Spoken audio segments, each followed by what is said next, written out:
Behiek txalaintin barriten irubiderrez. Irubiderrez erazten da. Egordin bai aprobet. Errapia bigundu artean edo aprobet martxan emiartean gero biten. Goxean sortzekin geruen edo lehenago igual. Ez niak eroten behar zinen eta lehentxo igual edo kamio itorten behar zame segun zeurten etorten den. Eratzi errapia garbitu lehenango aprobet. Zeran garbituten da? Txarto estriagoten, normalmente eskuegaz aprobeten garbitu. Txartoa da utrapu betea, saku betea zerolen saku egoten ziren honak.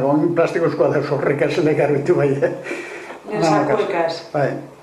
Eta gero esnea aprobeteratzeit esneagaz beragaz, esneagaz. Esneagaz bez edozlan bele txalein barriten eta en general esneagaz asko guzti behar ziren, gogorra ukiten dugu. Errepea gogorroa dekien, asko bajatu artean esnea edo bigundu artean aprobet, asko bedakien. Da, erazteko, esietzu baten desagiti edo, ez da? Bai.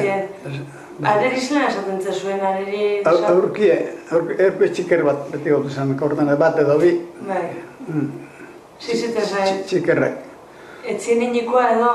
Bai, etzien inikoa. Baturi egiten gauten beti zelei horrein dien aurrian hankabiteatzean bat.